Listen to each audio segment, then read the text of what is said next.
அல்ஹம்துலில்லாஹ். இஸ்லாத்தில் முக்கியமான ஒன்று துப்புரவு, தூய்மையாக இருக்க வேண்டும். எங்களுக்கு எல்லாருக்கும் தெரியும், அத்தஹூரு ஷத்ருல் ஈமான், சுத்தமாக இருக்கிறது ஈமானுடைய பாதி என்று சொல்கிறோம். இதனுடைய சரியான அர்த்தம் என்னன்னா, எல்லாரும் நினச்சினிக்கு சுத்தமாக நீட்டாக உடுத்துட்டு இருந்தால் அது ஈமான்ட பாதி என்று அல்ல. நஜீஸை விட்டு நாங்கள் துப்புரவாக இருக்கோம். உதாரணத்துக்கு சிறுநீர் கழித்தா, மனசலாம் கழித்தா நாங்கள் அதிலிருந்து துப்புரவாகணும். குளிப்பு வாஜிபாக இருந்தால் குளித்து துப்புரவாகணும். இப்போ ஒரு அந்நியன் இஸ்லாத்துக்கு வெளியில் இருக்கிறவரால் நீட்டாக நல்லா உடுத்திக்கிறாரு, ஆனால் சிறுநீர் கழுகவில்லை என்றால் அவர்கிட்ட ஈமான் இருக்கிறதா, துப்புரவாக இருக்கிறதுனால ஈமான் இருக்குதுன்னு நான் சொல்ல மாட்டோம். காரணம், அவர்கிட்ட அந்த நஜீஸை விட்டு துப்புரவாகக்கூடிய துப்புரவு அவர்கிட்ட இல்லை. அதுதான் முக்கியம். ஈமானோட பாதின்னு சொன்னால் நஜீஸில் இருந்து நாங்கள் துப்புரவாக எந்த நேரமும் இருக்கணும். நஜீஸில் இருக்கிறது நாங்கள் விரும்பாமல் நஜீஸில் இருந்து எப்பவும் சுத்தமாக இருக்கிறது தான் ஈமானுடைய பாதி என்று சொல்லப்பட்டிருக்கு. அப்போ ஒருவர் எப்போவுமே நஜீஸ் இல்லாமல் துப்புரவாக இருக்கிறார், அதிகமாக உதுவோடு இருக்கிறார் என்றால் அப்போ அவர்கிட்ட ஈமான் அதிகமாக இருக்கிறதுக்கு ஒரு அடையாளமாக இருக்கு. எந்த துப்புரவாக இருக்கிறதுக்கு முக்கியமாக தேவைப்படக்கூடிய ஒன்று தான் தண்ணீர்.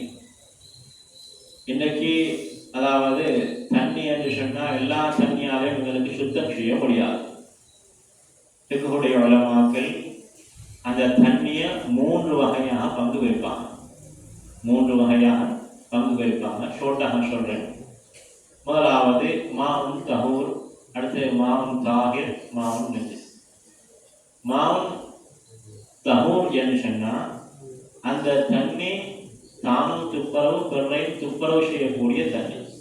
இந்த மாவும் தஹூர் என்று சொல்லப்படக்கூடிய இந்த தண்ணியால் மட்டும்தான் எங்களுக்கு உதவு செய்யறதுக்கு இயலும்.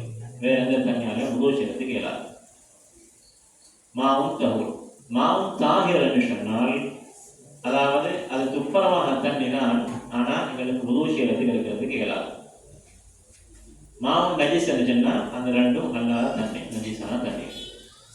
மாவும் தஹூர் என்று சொன்னால் அது பிறரையும் சுத்தம் செய்யக்கூடிய தண்ணி என்று சொன்னால் அதை பலமான ஒன்றுக்கும் புழங்காமல் இருக்கணும், சுருக்கமாக இருப்பதாக இருக்கணும்.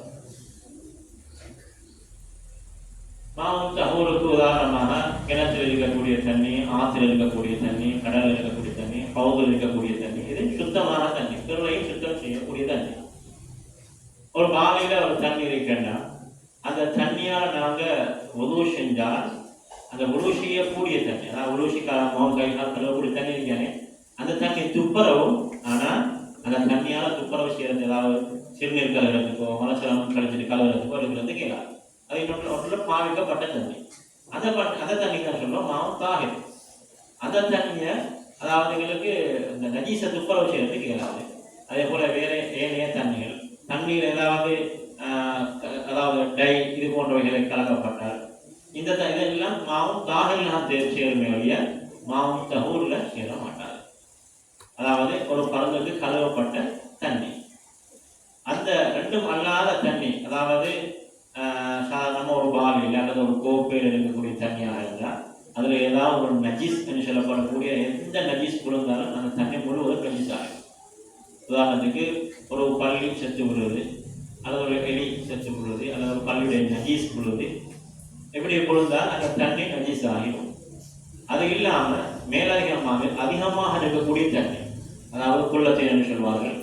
அந்த குள்ளத்தீன் என்று சொல்லும் பொழுது கிட்டத்தட்ட எனக்கு தெரியும் ஒரு 4 லிட்டர் கேன், 4 லிட்டர் கேன்ல ஒரு 48 கேன் நினைக்கக்கூடிய அளவுக்கு ஒரு பெரிய தடாகமாக ஒரு டேங்காக இருக்கு.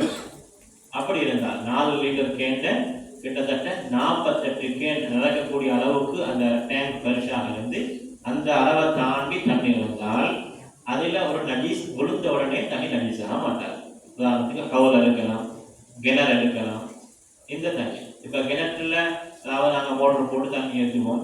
அப்போ உதவி செய்யக்கூடிய நேரத்தில் தண்ணி நாற்றம் அடிக்கிறதுனா அதுக்கு பின்னால் டேங்கை பார்க்குறது, அதுக்கு பின்னால் டேங்கை பார்க்குற டேங்கில் என்ன செத்திருக்கு என்றால் அப்போ டேங்கில் ஒன்றும் செத்துக்க பார்த்தா கிணத்துல செத்திருக்கு. அப்போ கிணத்துல இங்கே தண்ணி, டேங்கில் தண்ணி எல்லாம் நஜீஸ். நாற்றம் வருது, நாற்றம், அதே போல் நிறம், அதே போல் சுகர், இந்த மூணுல எது மாறினாலும், அதாவது கிட்டத்தட்ட 48 கேனுக்கு மேலான ஒரு குள்ளத்தேனை தாங்கின தண்ணியில நாத்தம், நிறம், சுவர், இந்த மூன்றுல எந்த குணப்பாடு அந்த தண்ணியில இழந்தாலும் அந்த தண்ணி நஞ்சீஸ் ஆகிடும். அப்படி இல்லாட்டி நஞ்சீஸ் இல்லை. உதாரணத்துக்கு ஒரு செத்த பூனை கிணத்த பொழுது, பூனை கிணத்த பொழுது செத்துட்டு உடனே எடுத்தாங்க, தண்ணியில எந்த நாத்தமும் இல்லைன்னா அந்த தண்ணியை பாவிக்கலாம். மார்க்க சட்டம் படி அதை பாவிக்கலாம். சில அலுவலகத்துக்காக நீங்க கிணத்துல இறக்கிறது வேறு செய்தி, ஆனால் நஞ்சீஸ் அல்ல. எப்போ அந்த தண்ணியில நாத்தம் அல்லது அந்த வேற மூணு இதுல வேற ஏதாவது ஒன்று வருதுன்னு சொன்னா அப்போ அந்த தண்ணியை நாங்கள் கிணத்துல இறக்க வேண்டி இருக்கும். இதுதான் நஜீஸான தண்ணி. அப்ப ஞாபகம் வச்சுக்கொள்ளணும், மாவும் தஹூர், மாவும் தாகிர், மாவும் நஜீஸ். மாவும் தஹூர் அப்படின்னா தானும் சுத்தம், பிறரும் சுத்தமாகக்கூடிய, அதாவது உதவு செய்யக்கூடிய தண்ணி.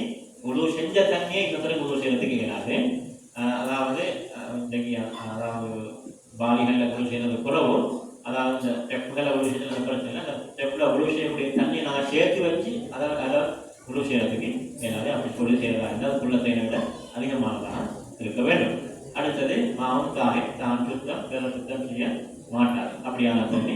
அடுத்தது மாவும் நஜீஸ். இந்த மூணு தண்ணியிலையும் நாங்கள் மாவும் தஹூர் சொல்லப்படக்கூடிய தானும் சுத்தம் பிறரும் சுத்தமான அந்த தண்ணியை மாத்திரம் தான் எங்களுக்கு உதவு செய்யறதுக்கும், அதே போல நஜீஸ்களை கழுவுறதுக்கும், பாத்ரூம் விஷயங்களும் அதே போல பரவான குளிப்பு குளிக்கிறதுக்கும் இந்த மாவும் தஹூர் என்றது மட்டும்தான் நாங்கள் பாவிக்க முடியும். இன்ஷா அல்லாஹ் வரக்கூடிய வாரத்தில் உதவுடைய சட்டத்தை பார்ப்போம். இன்ஷா அல்லாஹ். سبحان ربك وبحمده سبحانك اللهم وبحمدك أشهد أن لا إله إلا أنت أستغفرك وأتوب إليك.